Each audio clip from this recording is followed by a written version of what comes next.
This is Andi Purewal for ID Boxing. I'm joined by promoter Ben Shalom. Ben, what a way to start the year. We've just witnessed a knockout in the fourth round of Liam Smith against Eubank Jr. It was a fourth, so it was a fourth round. Just got that completely wrong. I thought it was a third, but wow, yeah, incredible. Ben, nobody will kind of fault you for thinking it was a third because it was an unbelievable start to the fight and obviously it ends in the fourth. But what a finish. So proud of, like, had to deal with a lot of stuff this week with Liam. That guy is the most mentally strong guy.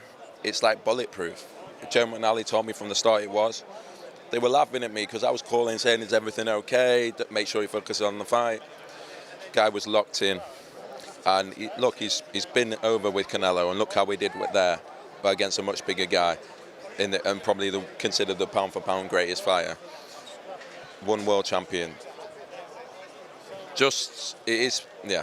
I'm a bit lost for words because I was very confident with Beefy winning, but the amount of people that were choosing Eubank to win and this and that, it then becomes a bigger fight in your head, and for him to come through that and do it in the way he did, incredible guy, incredible fighter, incredible mentality. Happy for him because he gets the plaudits now that he deserves. Sometimes fighters will retire and they never got that fight. They never got that fight to prove how good they were. And I'm not saying Eubank was brilliant, and I respect him for taking the fight. And I always thought it was a risky fight for him, which is why it was what it was. But yeah, really, really happy that both guys put on a show for us. And yeah, it's obviously amazing what Liam did. The finish in particular, Ben, to drop him the first time, and all credit to Eubank Jr for getting up, because I don't think many people felt that he was in it from that point onwards. But did you ever expect it to have gone anywhere near that and to have seen it finish at such a point? If I'm honest, no. I did feel like there could be a stoppage, but I thought Beefy would win the rounds. But no, I didn't. As I say, you're saying the fourth round. Did I expect that? Probably not. But I will say Liam Smith did and Joe McNally did, and they told me all the time, throughout the build-up. Fair play to them, proper boxing people. That's the thing, all week they were saying they can hurt him to the head. Everybody was talking about their sparring, the body shot, which apparently hurt Eubank Jr, but all week they was adamant that they could stop him to the head. Just a stunning finish, and for yourself, this must have been the perfect way to start the year. Yeah, I don't think I've won any so far, but yeah, perfect way to start the year. As I say, that's what, I love boxing, man. That's when you love boxing. It was incredible. The night, 20,000 people talk about boxing being dead. It doesn't have to be dead. People want it to succeed. There's enough fans. There were 20,000 fans in here, and you can say at 8 p.m. tonight. Yeah, 100%. It was rammed from the get-go. And that's what boxing can do. Incredible. Hopefully we see more of that moving forwards then, Ben. Post-fight interview with Eubank Jr, I couldn't quite make it out. Did he say he's going to enact the rematch clause? Look, I imagine he will. I imagine he will. It will be up to him. I'd love to do it. I would love to do it, yeah. That was the plan. But we'll see, it will be up to him. Does it have to take place at Anfield? That's where we want it to take place. If I'm honest, we've got to speak to Liverpool now. We were putting feelers out, but we've got to speak to them. Dream would be for Liam Smith to fight at Anfield. With Tasha Jonas perhaps, and maybe who else, who knows who else, maybe a brother of Liam's as well. But we'll have to see what Eubank decides to do. Ben, let's just walk through the card. Richard Riakporhe again with that stoppage victory. Yeah, he's so heavy-handed in both hands.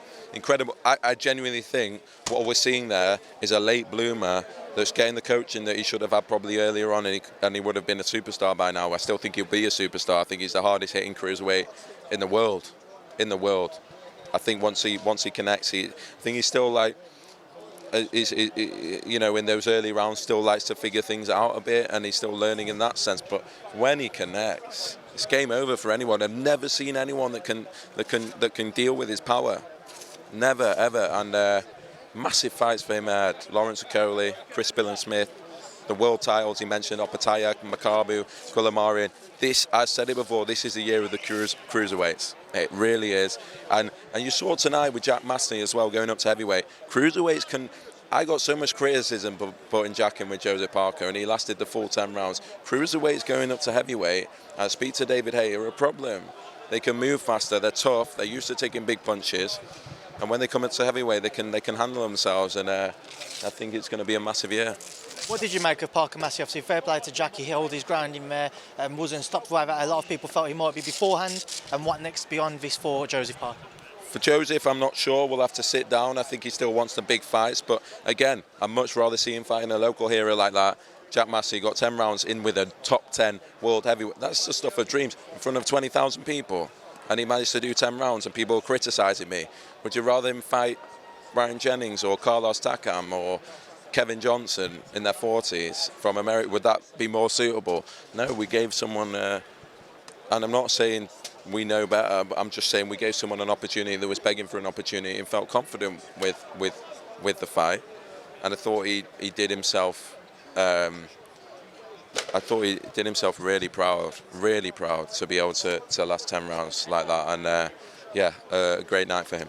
Ben Essuman defended his British title here against Chris Kongo. Seemed to be a bit of a fight of two halves. Chris started very well, but just couldn't keep it going into the second half. It was always the way. We said to Chris, look, you win the early rounds, but can you? It's all about maintenance. Can you? I thought he could do it. I watched Essuman against Andi. I was obviously here for Joyce Park, and I thought, look, Essuman is just a machine. If it was 15 rounds or 21 rounds, I swear he'd get stronger and stronger and stronger. And he's an athlete. And unfortunately, it seemed to prove too much. I thought it was a very close fight, could have been a draw. But yeah, he managed to hold on, and fair play to Esso, deserved champion. Frazer Clarke stopping Espindola, the first man to do so. First man to do so, progressing just as we want, despite all the noise, just progressing just as we want. We want him to have rounds, we want him to get those rounds early on in his career. But he wants to be a British champion within 10 fights, and we'll see some big fights for him this year. Two more just away from this card. We had the unfortunate news earlier about Josh Taylor picking up an injury, so that's what reports said, meaning that Taylor-Catterall 2 will not be going ahead for what would have been a planned date. Can you just fill us in on a few more details, please? Yeah, I only heard yesterday that we're going to get in the ring tonight. We had a press conference on Monday. Seems like there's a further delay to that fight. Josh Taylor's picked up an injury. Frustrating for Jack. We'll probably get him a fight in the meantime, and we'll wait for Josh. I don't know how long it will be. There's obviously a lot of people who look at that fight that really want to see it, but also feel like it might be one of those which he's just cursed not to happen. Look, it was never going to happen last year because Josh had other things and he wasn't ready. It will happen. It will happen.